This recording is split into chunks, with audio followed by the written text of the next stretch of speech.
Hello साथियों, स्वागत है आप सभी का हमारे यूट्यूब चैनल पर। कैसे हो आप सभी लोग। दोस्तों, ये क्लास है बीएड फर्स्ट ईयर की, जिसमें आज हम करेंगे पेपर फर्स्ट का एक टॉपिक। तो आज का हमारा टॉपिक होगा दर्शन, यानी कि फ़िलॉसफ़ी का क्या अर्थ है और इसकी परिभाषा। तो जानेंगे इस वीडियो में कि दर्शन क्या होता है, इसका अर्थ क्या है और इसकी परिभाषा के बारे में। आप सभी लोग वीडियो में एंड तक बने रहिएगा।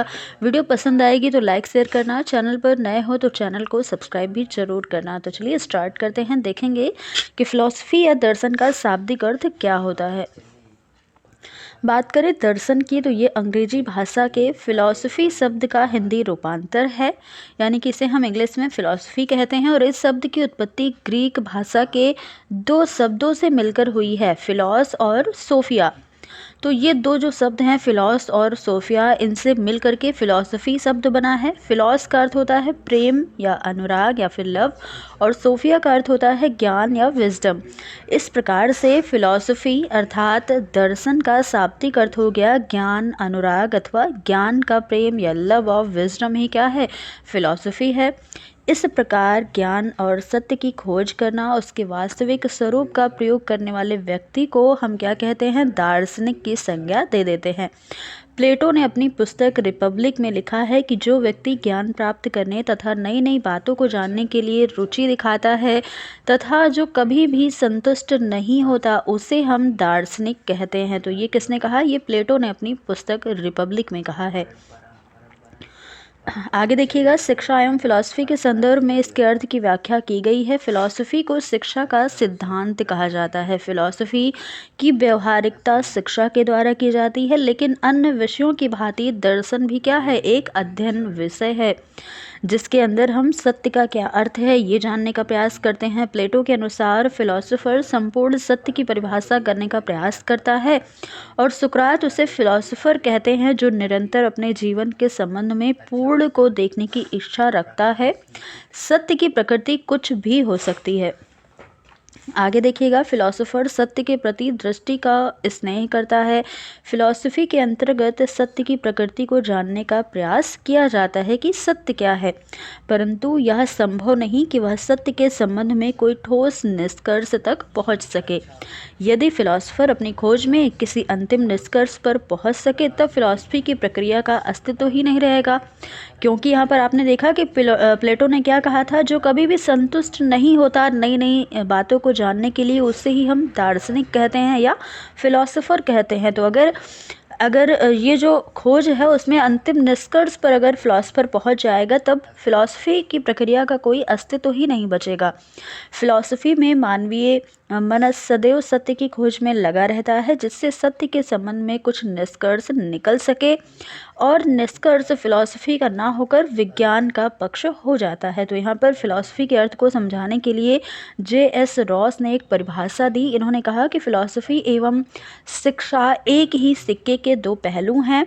फिलॉसफी सैद्धांतिक पक्ष है और जो शिक्षा है उसका व्यवहारिक पक्ष है। तो इस प्रकार से फिलॉसफी और शिक्षा एक ही सिक्के के दो पहलू हैं। ये किसने कहा, ये J.S. रॉस महोदय ने कहा है। आगे एक परिभाषा लिखी है सेलर्स के अनुसार। इन्होंने कहा, फिलॉसफी विषय विज्ञानों का संकलन है, जैसे ज्ञान मीमांसा, तर्कशास्त्र, नीति शास्त्र, सृष्टि शास्त्र और सौंदर्य शास्त्र, तथा साथ ही एक समुचित सर्वेक्षण भी है।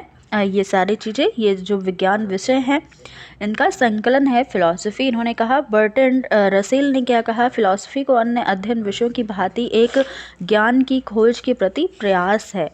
हक्सले महोदय ने कहा कि मनुष्य अपने जीवन दर्शन तथा संसार के विषय में अपनी अपनी धारणाओं के अनुसार अपने जीवन को व्यतीत करते हैं। आगे देखेंगे कि दर्शन का पाश्चात्य जगत में अर्थ क्या है। तो यहाँ पर कुछ चीज़ें आपने देख ली हैं, जैसे पाश्चात्य जगत में दर्शन का नाम फिलॉसफी है। फिलॉसफी दो शब्दों से मिलकर बना है, फिलॉस और सोफिया, जिसका अर्थ होता है फिलॉस का प्रेम, और सोफिया का अर्थ होता है ज्ञान, जिसका अर्थ ज्ञान से प्रेम हो गया। पेरिक्लीज ने सर्वप्रथम इस शब्द का प्रयोग किया है, और सुकरात ने उक्त अर्थ से हटकर अपने को फिलॉसफर कहा है, अर्थात वह व्यक्ति जो जीव जगत, ईश्वर, धार्मिक, सामाजिक तत्वों की खोजबीन में लगा रहता है या संलग्न रहता है। पश्चिम जगत में प्रारंभ में विज्ञान का अध्ययन भी फिलॉसफी के अंतर्गत ही किया जाता था, लेकिन आधुनिक युग में विज्ञान को इससे अलग कर दिया गया। आज पश्चिम जगत में फिलॉसफी में जगत, जीव, ईश्वर आदि का अध्ययन किया जाने लगा। बर्टन रसेल के अनुसार दर्शन का मुख्य उद्देश्य क्या बताया है? ज्ञान की प्राप्ति ही क्या है? फिलॉसफी है। हर्बर्ट स्पेंसर दर्शन को सार्वभौमिक विज्ञान के रूप में प्रत्येक से संबंधित मानते हैं। ये मानते हैं कि ये सार्वभौमिक विज्ञान है।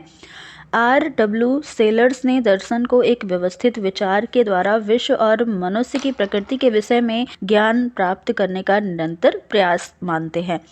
रॉस महोदय ने लिखा कि वे सब लोग जो सत्यता एवं साहस से प्रकृति, मनुष्य, वस्तु, ईश्वर, ब्रह्मांड व आत्मा आदि के रहस्यों तथा इनके पारस्परिक संबंधों का उत्तर देने का प्रयास करते हैं और जिन उत्तरों में कुछ सुसंगति तथा तर्कबद्धता होती है, वे दार्शनिक कहलाते हैं, चाहे वे भौतिकवादी हों, धर्मशास्त्री हों या फिर अज्ञेयवादी ही क्यों ना हो।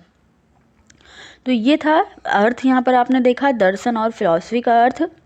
आगे यहाँ पर सारांश दिया गया है कि पश्चिम जगत में दर्शन जीवन के विभिन्न पक्षों संबंधी ज्ञान की खोज है, जबकि भारतीय जगत में दर्शन अनुभूति का विषय रहा है और उस अनुभूति के आधार पर ही अंतिम लक्ष्य की प्राप्ति भी इसी विषय के अंतर्गत मानी जाती रही है। जहाँ तक मनुष्य जगत, जीव, प्रकृति आदि का प्रश्न आता है तो पाश्चात्य एवं भारतीय दोनों दृष्टियाँ इसके स्वरूप एवं पारस्परिक संबंधों को खोजती रही है और उसके आधार पर जीवन के विभिन्न क्षेत्रों के स्वरूप और मनुष्य की भूमिका का निर्धारण करती रही है।